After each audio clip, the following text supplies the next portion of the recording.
Velour դիզայնի Long Lasting Matte Finish ունեցող տոնային կրեմը։ Իր մեջ պարունակում է նիացինամիդ և E վիտամին, գունային շարքը այդքան էլ մեծ չի, ընդամենը 3 երանգ է, ամենաբացը 10 է, ինձ մի փոքր բաց եղավ, իսկ 11-ն էլ մի փոքր մուգ եղավ և նրանց երկու խառնուրդը կարծում եմ, որ շատ լավ կլինի։ Երկու կաթիլ բաց, երկու կաթիլ մուգ, կդնեմ այսպիսի ֆորմայի վրձնով, որը նախատեսված է կրեմային պրոդուկտների համար։ Մաշկս նախօրոք նախապատրաստել եմ տոնային կրեմը դնելու, կդնեմ դեմքի ներքևի մասից։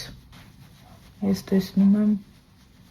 լավ ծածկող տոնային կրեմ,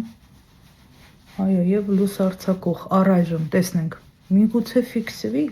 չգիտեմ։ Ամեն մեկից երկու կաթիլը բավականին շատ էր։ Կարծում եմ ևս մեկ դեմքի կբավարարեր այն։ Ես ավելի շատ տոնային կրեմը նախընտրում եմ իմ սեփական օգտագործման համար ձեռքերով աշխատել։ Պետք է շատ արագ տարածել, որպեսզի այն չֆիքսվի ու չչորանա ու մնա, չհասցնեք տարածեք։ Քթիսա է այստեղ, մի հատ պիգմենտային հետք ունեմ բավականին մեծ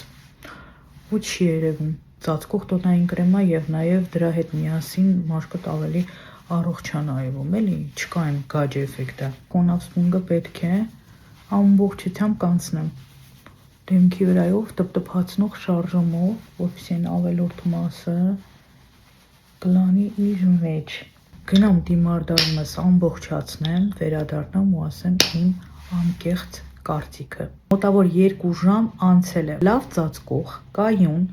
դիմափոշի չեմ օգտագործել, ընդամենը արել եմ դեմքի կորեկցիա, բրոնզեր, հայլայթեր և մի փոքր ռումյանա։ Այս տոնային կրեմը կարող է օգտագործել ցանկացած տեսակի մաշկ։ Եթե մաշկը շատ չոր է կամ այս տոնային կրեմին պետք է խառնել ավելի փափուկ տոնային կրեմ, մի կաթիլ գոնե, կամ մաշկը լավ տեղը տեղին գերխոնավեցնել և հենց խոնավ այն դնել։ Դե ինչ իմ սիրունիներ, կիսվեք ձեր կարծիքով, արդյոք հավանում եք նման տոնային կրեմեր, որոնք և լավ ծածկում են և միաժամանակ նաև շատ առողջ տեսք են հաղորդում մաշկին։ Փորձել եք արդյոք այս տոնային կրեմը և ինչ կարծիք ունեք, ես շատ ուրախ կլինեմ ձեր հետադարձ կապին։